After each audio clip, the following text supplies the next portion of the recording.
Praise lord. ఈరోజు దేవుని వాగ్దానము ఏబు గ్రంథము 22వ అధ్యాయము 21వ వచనము.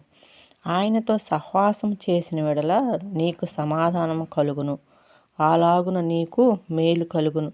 దేవుని నామానికి మహిమ కలుగును గాక. ప్రార్థన. యేసయ్యా, ఈ దినం ప్రభువా నా తండ్రి, నీతో సహవాసం చేసి శాశ్వతమైన నీ మేళ్లను, నీ కృపను మేము పొందుకునే భాగ్యం దయచేయండి ప్రభువా. నీకు వందనాలు. మా గృహంలో, మా ఉద్యోగంలో, మా కుటుంబంలో ప్రభువా, మా బిడ్డల యందు ప్రభువా నా తండ్రి, ఈ సమాజంలో కూడా ప్రభువా సమాధానం కలిగి జీవించే అటువంటి భాగ్యం మాకు దయచేయమని, ఎల్లప్పుడూ ప్రభువా నీ పరిశుద్ధమైన సహవాసం మేము కలిగి ఉండేలాగా సహాయం చేయమని యేసు నామములో అడుగుతున్నాం తండ్రి. ఆమేన్. ఇదిగో ఈరోజు ప్రభు మీ యందున్నాడు, మీతో మాట్లాడుతున్నాడు. నాతో సహవాసం చేయండి, మీకు మేలు చేస్తానంటున్నాడు, మీకు సమాధానం ఇస్తానంటున్నాడు. ఆ రీతిగా మనం జీవిద్దాం.